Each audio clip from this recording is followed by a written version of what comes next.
नमस्कार दोस्तों, स्वागत है आपका आपके अपने चैनल टारगेट विद आरबी में। तो हम लोग डीएलएड थर्ड सेमेस्टर का क्वेश्चन पेपर संस्कृत का डिस्कस कर रहे हैं, जो कि आपका सप्तम प्रश्न पत्र है। और आप लोगों को पता ही है, आज 5 सितंबर है, तो आज टीचर्स डे है। Happy teachers day. और शिक्षक वो होता है जिससे आप कुछ भी सीखें, फिर वो आपसे छोटा हो बड़ा हो, ये कोई मायने नहीं रखता है।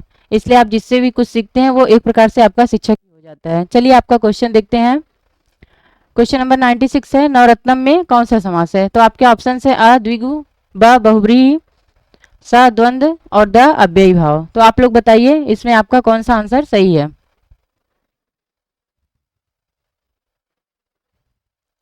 इसमें जो आपका आंसर है वो आपका आ ऑप्शन सही है, क्योंकि जो ये नवरत्नम है इसका अर्थ होता है नवरत्नों का समूह।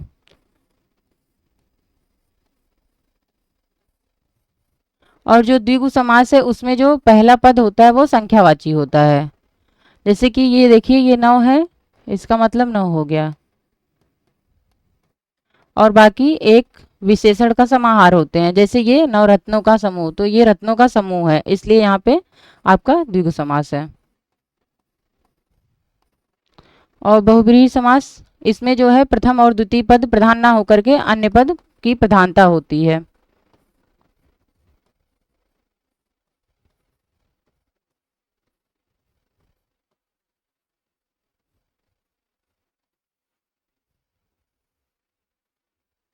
और द्वंद्व आपका और का अर्थ देता है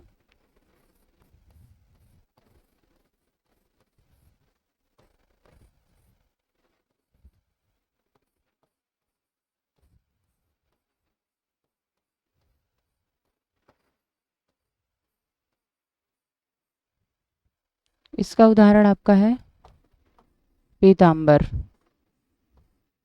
पीताम्बर, चंद्रशेखर, लंबोदर, ये सब आपका बहुब्रीहि का उदाहरण है। और ये माता और पिता, ये आपका जो है द्वंद्व का उदाहरण है। और अव्ययी भाव है, इसमें आपका प्रथम पद अव्यय होता है।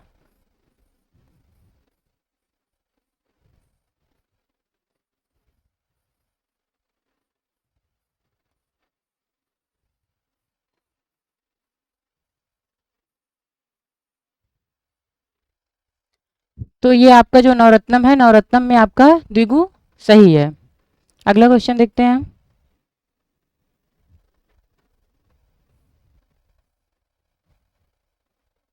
अगला क्वेश्चन आपका है, लंबोदरा में कौन सा समास है? आपके ऑप्शन हैं तत्पुरुष, कर्मधारय, स द्वंद्व, द द्विगु। तो इसमें आपका जो है लंबोदर में आप लोगों को पता ही है कि बहुब्रीहि समास होता है, तो आप ये ऑप्शन काट करके यहाँ पे बहुब्रीहि कर लीजिए।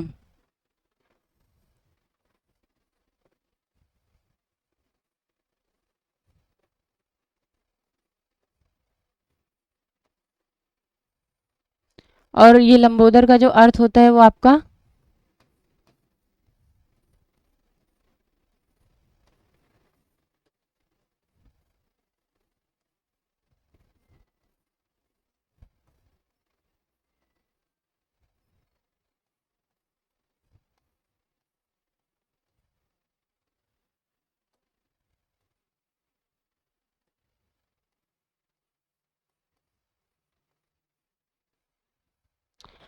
यहाँ पे इसका अर्थ होता है लंबा है उदर जिसका, उदर मतलब पेट होता है। और आप लोग देखे ही हैं कि गणेश भगवान का जो पेट होता है वो बड़ा होता है, तो इस वजह से इसका जो आपका अर्थ है लंबा है उदर जिसका, अर्थात गणेश। और इसमें प्रथम और द्वितीय पद की प्रधानता ना होकर के किसी अन्य पद की प्रधानता है, इसलिए यहाँ पर बहुव्रीहि होगा।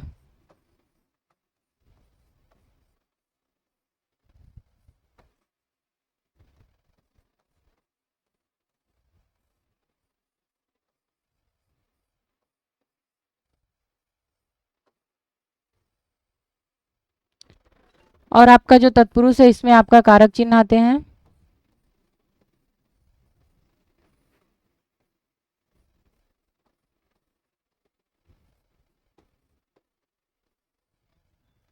और द्वंद्व में आपका और होता है।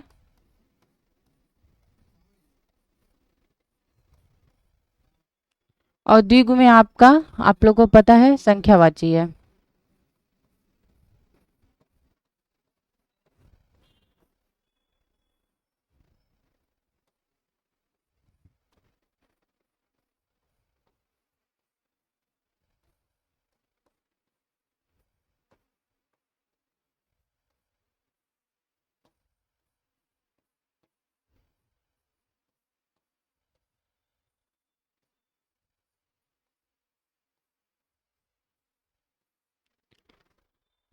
तो आप लोगों का जो है इसमें लंबोदर में वो आपका बहुव्रीहि सही है। चलिए अगला क्वेश्चन देखते हैं।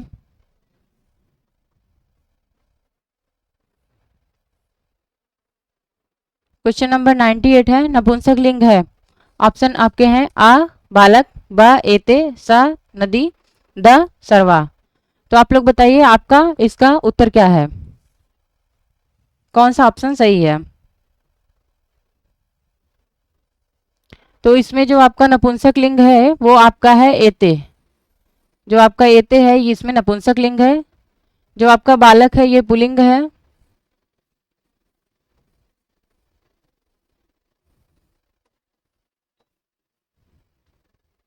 और ये जो आपका नदी है ये स्त्रीलिंग है।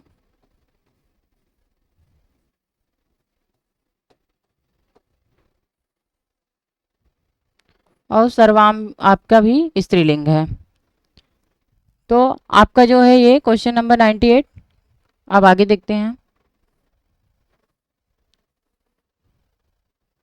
क्वेश्चन नंबर 98 है, पितु किस विभक्ति व वचन का रूप है। आ द्वितीय एक वचन, ब तृतीय एक वचन, स पंचमी एक वचन, द सप्तमी एक वचन। तो आप लोग बताइए आपका पितु जो है वो किस विभक्ति और वचन का रूप है। तो जो आपका ये पितु है वो आपका पंचमी एक वचन का रूप है।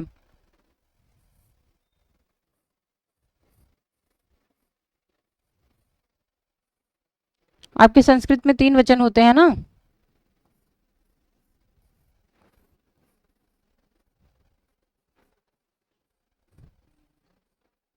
और हिंदी में 2 वचन होते हैं। हिंदी में एक वचन और बहुवचन होते हैं, और संस्कृत में एक वचन, द्विवचन और बहुवचन होते हैं।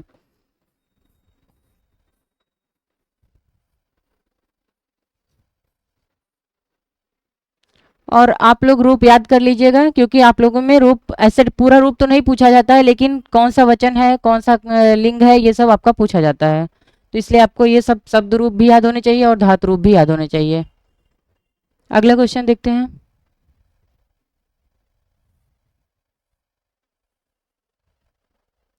आपका क्वेश्चन नंबर 100 है, धेनुओं का विभक्ति व वचन बताइए। आ प्रथमा विभक्ति, ब द्वितीया द्विवचन, स षष्ठी एक वचन, द सप्तमी एक वचन। तो आप लोग बताइए इसमें आपका कौन सा सही है। इसमें जो आपका है ये धेनो जो है आपका सप्तमी एक वचन है। यहाँ पे धेनो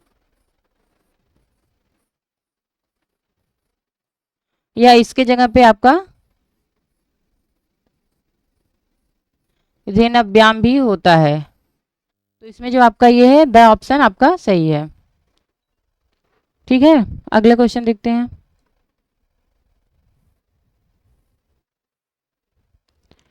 क्वेश्चन आपका है, वारी शब्द के तृतीय एक वचन में सही रूप चुनकर लिखिए। तो आपका ऑप्शन है वारिड़ा, ब वारिड़ा, स वारिड़ा, द वारिड़े। आप लोग बताइए इसमें आपका कौन सा सही है, कौन सा ऑप्शन सही है।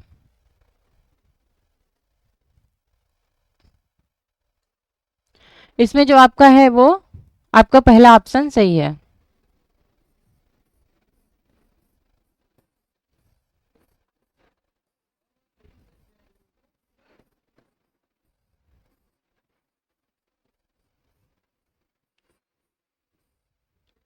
ये आपका तृतीय एक वचन है, तो तृतीय विभक्ति जो आपका है वारिड़ा, वारिभ्याम, वारी भी।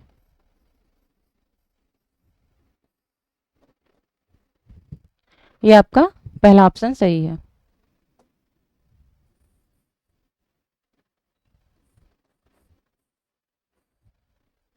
चलिए अगला क्वेश्चन देखते हैं।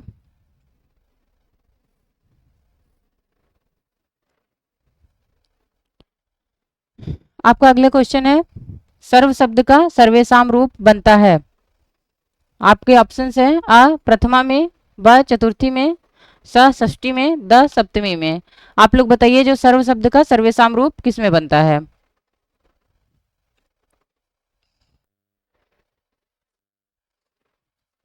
इसमें जो आपका ऑप्शन है वो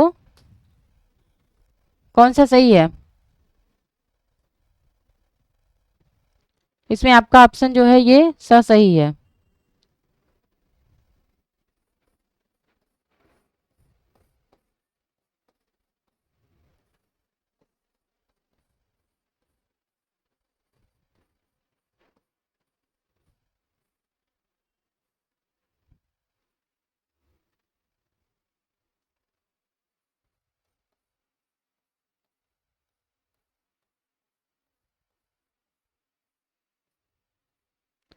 तो इसमें आपका जो ये ऑप्शन सा सही है।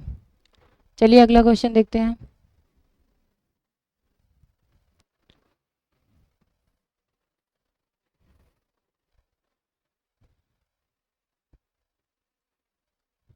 आपका क्वेश्चन है, पश्चामी रूप किस लकार का है? आ लट लकार, ब लोट लकार, स रिट लकार, द लंग लकार।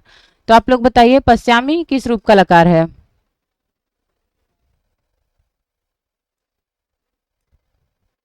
तो आपका जो पश्चामी है वो किस लकार का है? लट लकार, लोट लकार, रिट लकार, लंग लकार। तो ये जो आपका है ये दृश्य धातु का रूप है।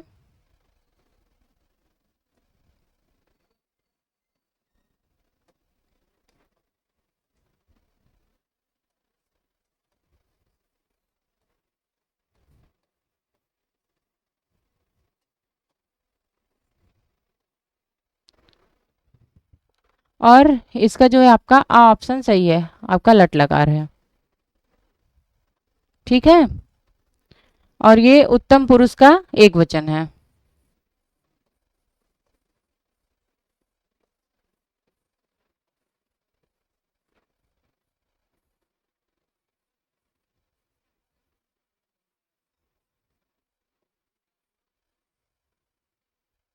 चलिए अगला क्वेश्चन।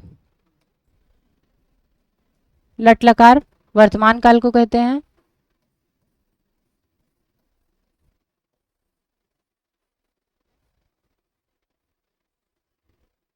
और जो रिट लकार है ये आपका आज्ञार्थक है, लोट लकार।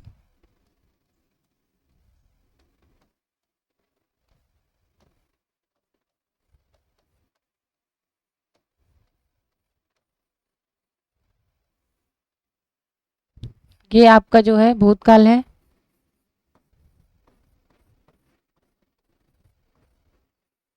और ये आपका सामान्य भविष्यकाल।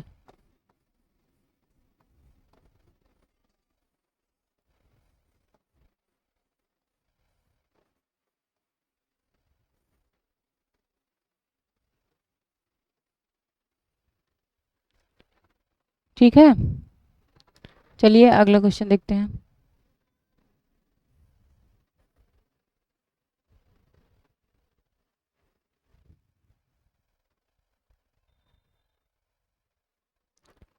आपका जो क्वेश्चन है 104, भवनम में संधि है। अ दीर्घ संधि, ब गुण संधि, स आयात संधि, द यड़ संधि। तो आप लोग बताइए भवनम में कौन सी संधि है? जो आपका भवनम है, भवनम में आपकी आयात संधि है। इसका जो सूत्र होता है,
ये आपका है। और जो आपका यड़ संधि है इसका सूत्र होता है इको यड़ची।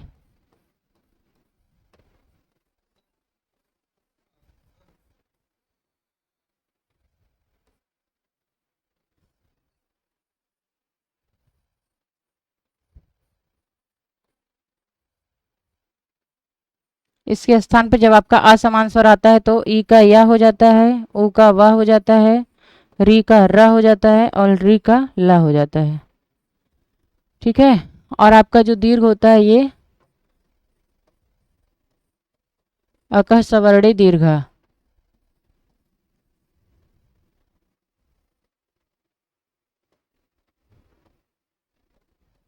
इसमें जब आपके समान स्वर आते हैं तो चाहे वो लघु हो या दीर्घ हो उनका दीर्घ हो जाता है।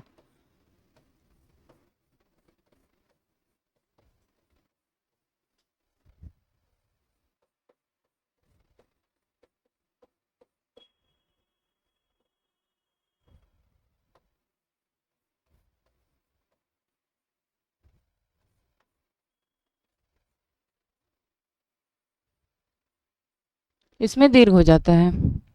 और आपका ये जो है अगला है गुण संधि। गुण संधि का सूत्र होता है आद गुणा।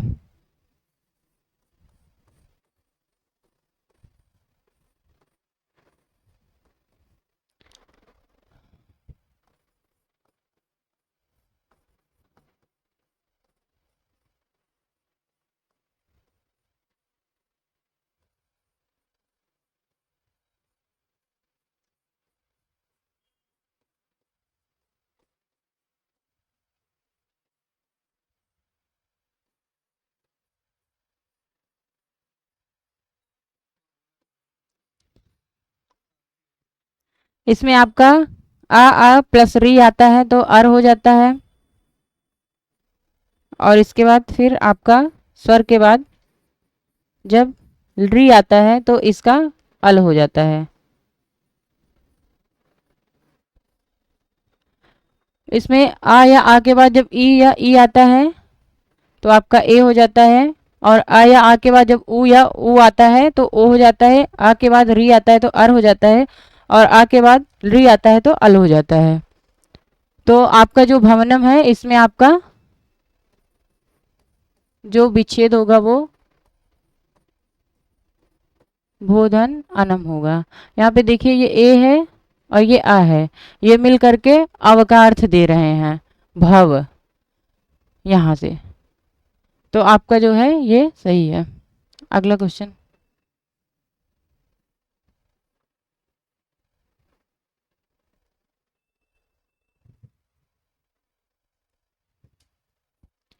आपका अगला क्वेश्चन है वसुधैव में संधि है।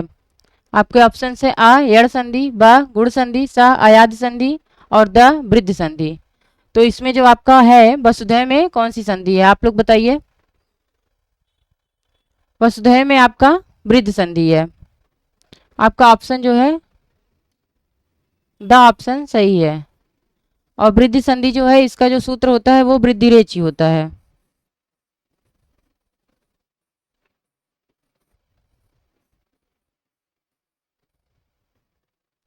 ठीक है।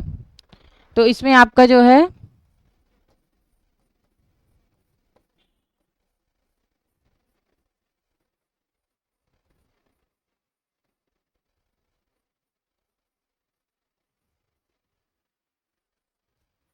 अ या फिर अ प्लस ओ या फिर औ, इसका आपका औ हो जाता है। और अगर कहीं भी वृद्धि संधि दी रहे तो आपको ना समझ में आए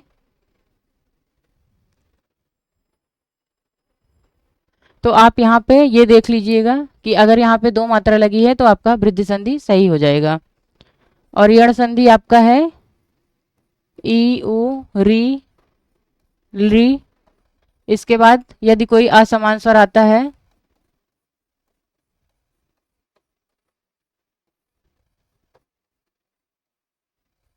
तो आपका जो ई है ई का या, ऊ का वा, री का र और री का ला हो जाता है।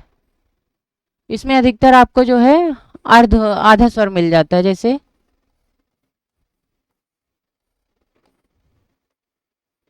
मध्वरी, प्रत्यक्ष, ये आपके यड़ संधि के उदाहरण हैं। और ये आपका जो है इसमें वृद्धि संधि सही है। अगला क्वेश्चन देखते हैं।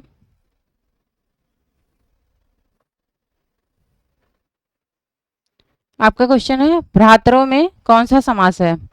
तो आप लोग बताइए भ्रातरों में कौन सा समास है। आपके ऑप्शन अ समाहार समास, ब तत्पुरुष समास, सा एक शेष द्वंद्व समास, द कोई भी नहीं। आप लोग बताइए इसमें कौन सा समास है।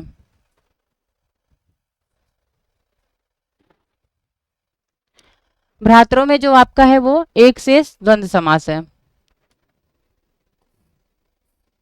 इसमें आपका ऑप्शन जो है ये स सही है। एक शेष द्वंद्व समास में जब दो या दो से अधिक पद मिलकर एक पद का निर्माण करते हैं।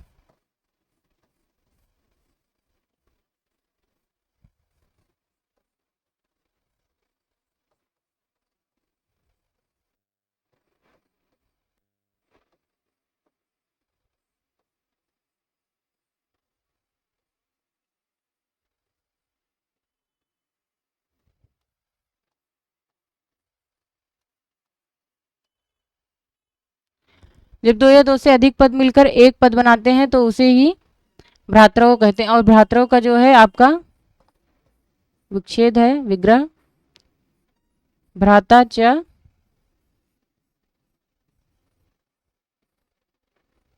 भ्राता च, मतलब भाई और भाई, और इसमें देखिए और का अर्थ आ रहा है।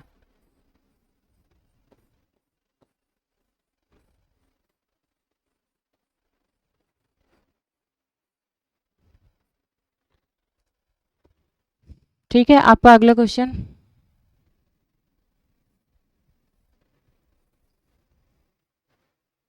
क्वेश्चन नंबर 107 है विद्याधनम में समास है।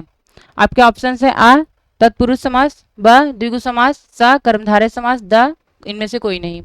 तो आप लोग बताइए विद्याधनम में कौन सा समास है।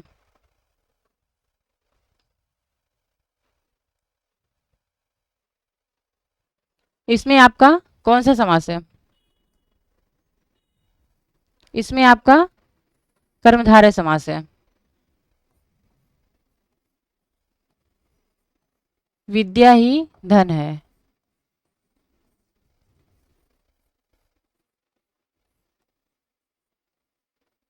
इसमें कर्मधारय समास में आपका एक पद विशेषण होता है और दूसरा पद विशेष्य होता है।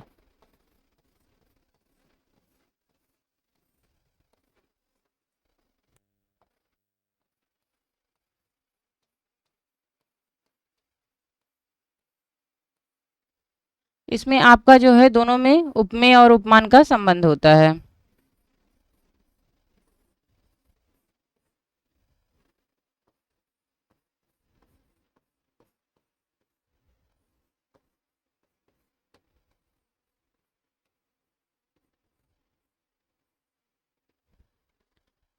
और इसमें देखिए आपका जो विद्या है और वो धन, इसमें दोनों पद की प्रधानता है, प्रथम और उत्तर पद दोनों प्रधान होते हैं। और इसमें कर्मधारय समास है। और उसके बाद आपका जो द्विगु समास होता है ये संख्यावाची होता है। पहला शब्द संख्यावाची होता है, उसके बाद विशेषण का समाहार होता है।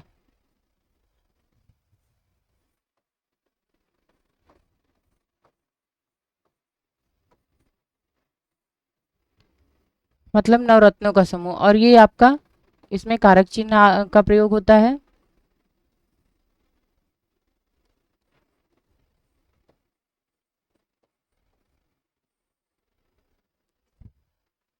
ठीक है, आपका अगला क्वेश्चन देखते हैं।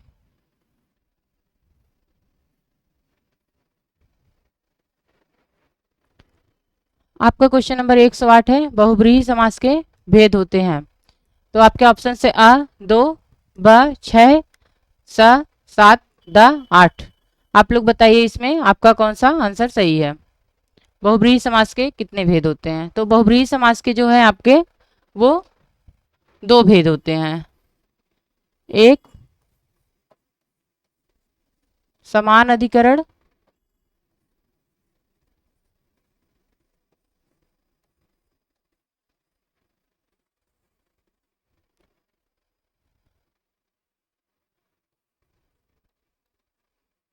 बहुव्रीहि,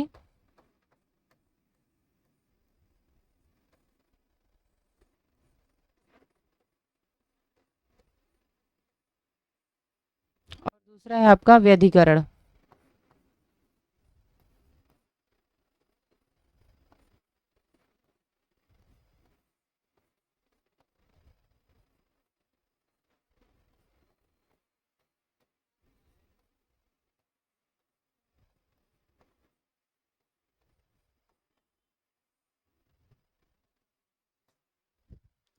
ठीक है, अगला क्वेश्चन।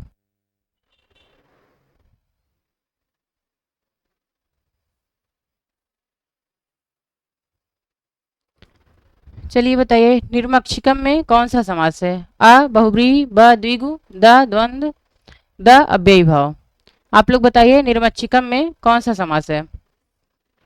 तो आपका जो निर्मक्षिकम है इसमें आपका कौन सा समास है? इसमें आपका जो है ये अव्ययी भाव समास है।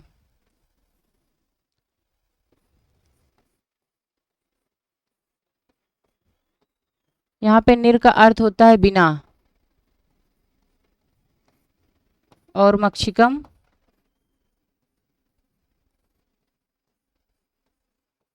मतलब मक्खी।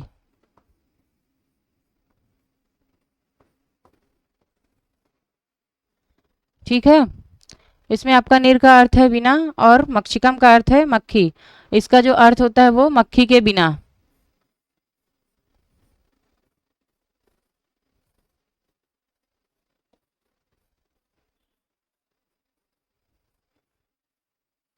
तो इसमें ये आपका ये जो शब्द है ये आपका अव्यय है, और अव्यय वह होता है जिसपे लिंग वचन तथा कारक किसी का प्रभाव नहीं पड़ता है।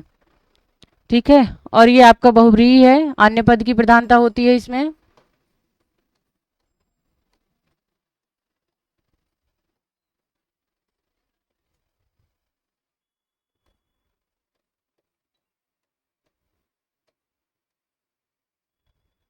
और द्विगु आपका जो होता है संख्यावाची।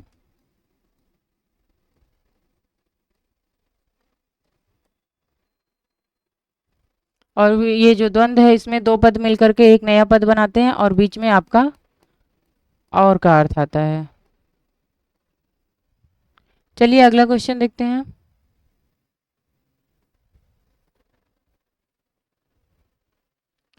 आपका क्वेश्चन है चंद्रशेखरा में कौन सा समास है? अ अव्ययी भाव, ब तत्पुरुष, स बहुव्रीहि और द द्वंद्व समास। तो आप लोग बताइए चंद्रशेखरा में कौन सा समास है?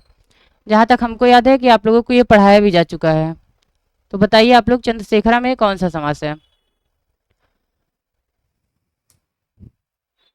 चंद्रशेखरा में आपका जो है बहुव्रीहि समास है। आपका ऑप्शन स सही है।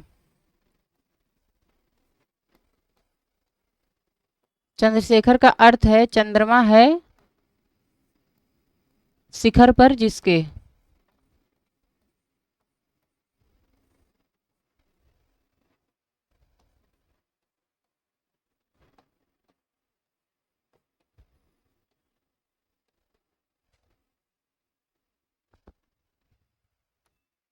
अर्थात भगवान शंकर या फिर शिव। ठीक है, तो चंद्रशेखर में आपका बहुव्रीहि समास है। और अव्ययी भाव में आप लोगों ने अभी पीछे ही देखा है कि इसमें प्रथम पद अव्यय होता है, और तत्पुरुष समास में कारक चिन्ह होते हैं।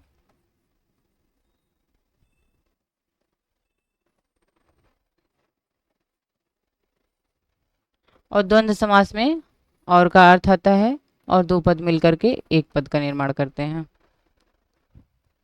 आपका अगला क्वेश्चन है।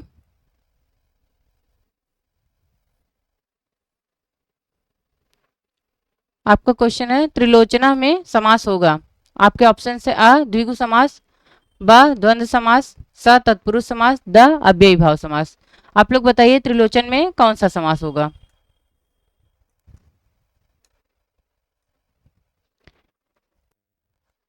बताइए आप लोग त्रिलोचन में कौन सा समास है? आपका जो त्रिलोचन है इसमें आपका द्विगु समास है।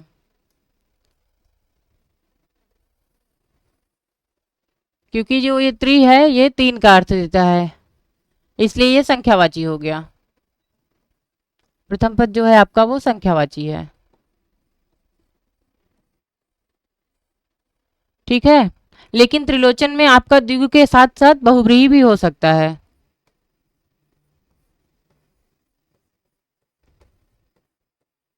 वो आपके क्वेश्चन में जैसे आंसर ऑप्शंस रहेंगे उस हिसाब से आप डिसाइड कर लेंगे कि द्विगु नहीं है तो फिर बहुव्रीहि होगा, क्योंकि इसका जो अर्थ होता है वो होता है 3 नेत्र हो जिसके, या फिर 3 नेत्रों वाला।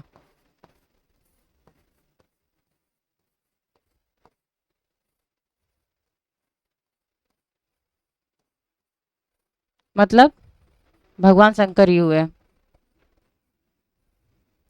और इसमें जो त्रि है, त्रि का अर्थ है 3 और लोचन का अर्थ है नेत्र, मतलब आंख।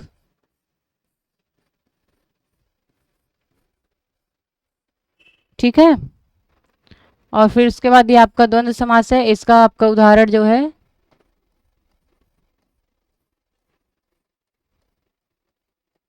माता च पिता च, या फिर अभी आपने देखा था भ्रातृ, भाई और भाई। ये आपका द्वंद्व समास का उदाहरण है, क्योंकि इसमें भाई और भाई तो और का अर्थ आ रहा है, और तत्पुरुष आपका कारक चिन्ह होते हैं।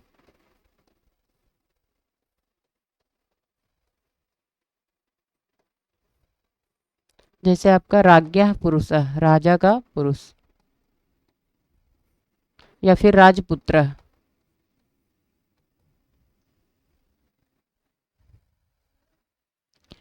इसके बाद फिर आपका है अव्ययी भाव, तो इसमें आपका प्रथम पद अव्यय होता है।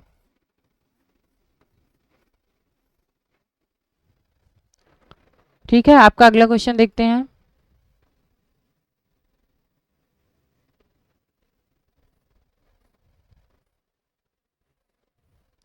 चलिए, यही आपका अंतिम क्वेश्चन है। यशोधरा में कौन सा समास है? आप लोग बताइए, यशोधरा में कौन सा समास है? अ द्वंद्व समास, ब बहुव्रीहि समास, स द्विगु समास, द अव्ययी भाव समास। बताइए आप लोग, यशोधरा में कौन सा समास है? तो आपका जो यशोधरा है ये तो किसी का नाम भी है शायद। आप लोगों को याद है यशोधरा किसको कहते हैं? यशोधरा गौतम बुद्ध की पत्नी का नाम था।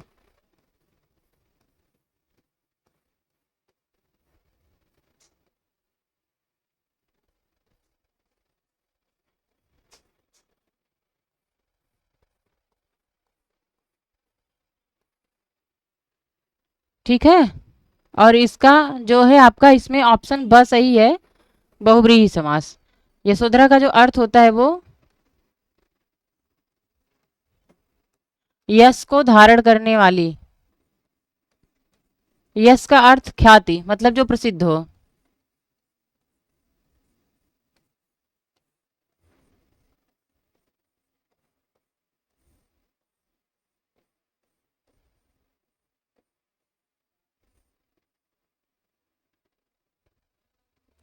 ठीक है, और आपका जो द्विगु होता है ये संख्यावाची।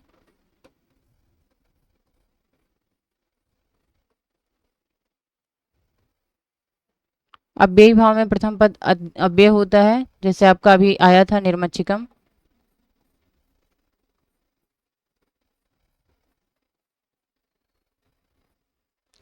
या फिर आपका यथाशक्ति, शक्ति के अनुसार।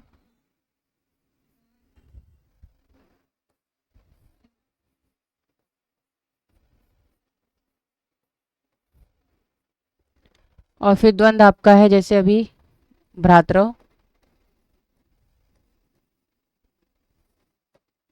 पितरौ, भाई और भाई, माता और पिता। ठीक है, तो ये आपका लास्ट क्वेश्चन था। इसके बाद आपका क्वेश्चन खत्म हो गया है। तो आप लोग इसमें अगर आप लोगों को पसंद आ रहा हो तो लाइक शेयर सब्सक्राइब करें, और जो भी आपके सुझाव हैं आप बताइए कि क्या है, सही पढ़ा रहे हैं कि नहीं, कैसा है, आप लोगों को कैसा लगता है उसको कमेंट करके जरूर बताएं। धन्यवाद।